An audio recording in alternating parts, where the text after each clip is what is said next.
Profecía de Daniel, Grecia vence a Medo-Persia, y sí. El profeta Daniel dijo en el año 550 a.C. que el primer rey de Grecia derrotaría a Medo-Persia y moriría tan pronto se hiciera poderoso y surgirían 4 reinos en su lugar menos importantes. ¿Qué probabilidades tenía el profeta de acertar? Daniel 8, 20-22. El carnero de 2 cuernos que viste representa a los reyes de Media y Persia, el macho peludo de las cabras representa al rey de Grecia, y el gran cuerno que estaba entre sus ojos representa al primer rey. En lugar del cuerno que se rompió salieron 4. Pues bien, de la nación de este rey saldrán 4 reinos, pero no tendrán su mismo poder. Y Daniel 8, 8 aclara: el macho de las cabras se engrandeció muchísimo, pero, tan pronto como se volvió poderoso, el gran cuerno se rompió. 1. Grecia podía expandirse hacia Europa en vez de hacia Asia. 2. Medo-Persia podía ser derrotada por otra nación. 3. Medo-Persia podía vencer a Grecia. 4. Grecia podía no ser nunca un reino unificado. 5. Filipo de Macedonia podía ser el que luchará contra Medo-Persia y alcanzará un equilibrio de poder con Darío. 6. Alejandro Magno podía morir antes de conquistar Medo-Persia. 7. Alejandro Magno podía haber sido derrotado. 8. Alejandro Magno podía haber dejado un heredero claro que fundaría una dinastía y no se dividiría entre 4. Vamos a explorar las 7 posibilidades. 1. Grecia podía expandirse hacia Europa en vez de hacia Asia. Grecia durante siglos se expandió a lo largo del Mediterráneo. En total, los griegos establecieron unas 500 colonias en las que participaron hasta 60.000 ciudadanos griegos colonos, de modo que en el año 500 a.C. estos nuevos territorios acabarían representando el 40% de todos los griegos del mundo helénico. Llegaban a España, Francia, norte de África, Italia. Siracusa en Sicilia llegó a ser la mayor polis del mundo griego.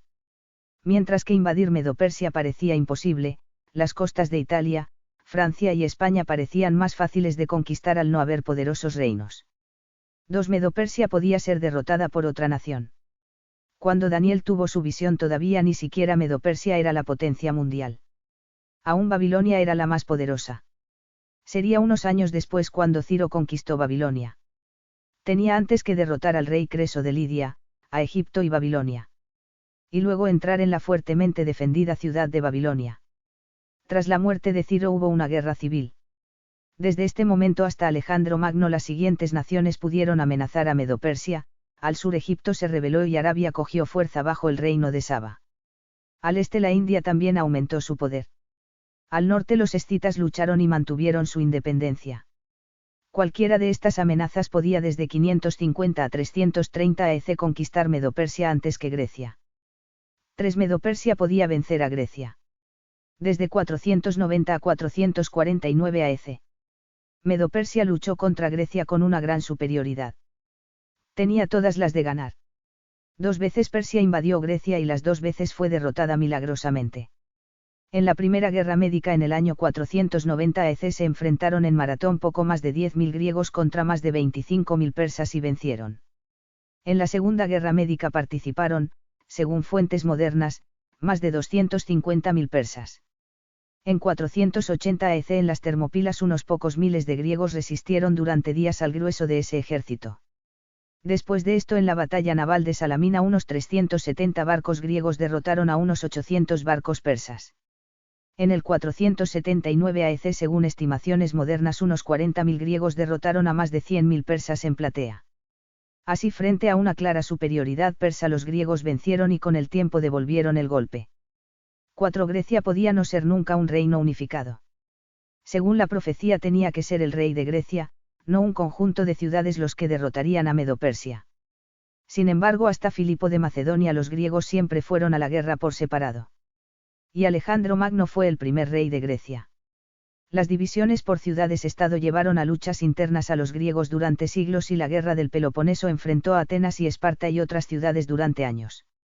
En 550 a.C. cuando Daniel escribió la profecía Macedonia era un reino atrasado, pequeño y apenas aceptado por el resto de los griegos. Incluso en la batalla de Platea los macedonios lucharon en el lado de los persas. ¿Qué posibilidades había de que lideraran a los griegos en una guerra contra Medo-Persia? Solo un rey fuerte podía unir a todos los griegos, pero antes tenía que someterlos a todos, y eso fue lo que hizo Filipo de Macedonia, el padre de Alejandro Magno. Aunque era macedonio, Alejandro era griego, porque en Macedonia se hablaba una variedad de la lengua griega, y estaban reconocidos como griegos hasta el punto que se les permitía participar en los Juegos Olímpicos. Así Alejandro podía ser el cuerno que representaba al primer rey de los griegos. 5. Filipo de Macedonia podía ser el que luchará contra Medo-Persia y alcanzará un equilibrio de poder con Darío. Filipo fue asesinado justo cuando envió a los primeros hombres a la campaña contra Persia. Si no hubiera muerto, debido a sus malas relaciones con su hijo Alejandro, quizás éste ni siquiera hubiera participado en la campaña. Incluso participando, Filipo hubiera llevado de otra forma la lucha y las negociaciones. Mientras que Alejandro era un idealista, buscaba toda la gloria o una muerte heroica, Filipo era un negociador experto. Quizás tras una serie de batallas hubiera aceptado la oferta de Darío de quedarse con la zona de la costa y coexistir con una Medo-Persia algo menguada, oferta que rechazó Alejandro de plano.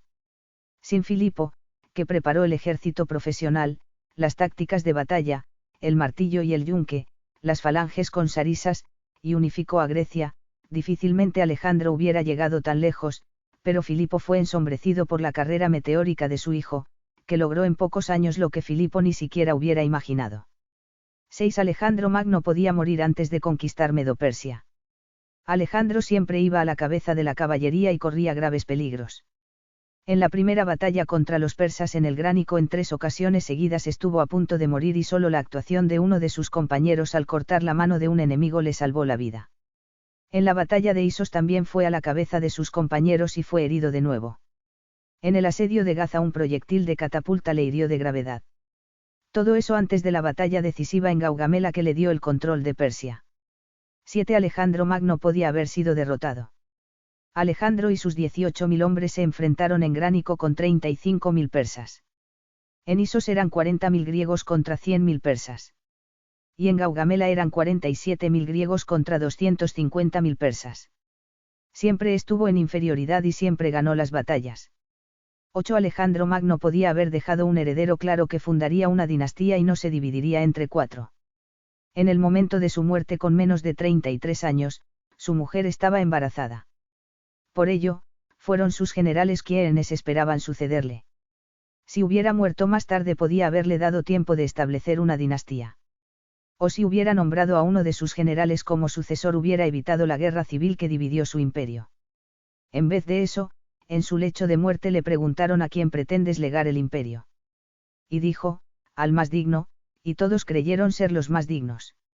Lisímaco controló Asia Menor y Tracia, Casandro controló Macedonia y Grecia, Seleuco controló Mesopotamia y Siria y Ptolomeo controló Egipto y Palestina. Esa fue la situación hasta el 281 a.C. año en que muere Lisímaco. Profecía de Daniel, Grecia vence a Medo-Persia, y sí. El profeta Daniel dijo en el año 550 a.C. que el primer rey de Grecia derrotaría a Medo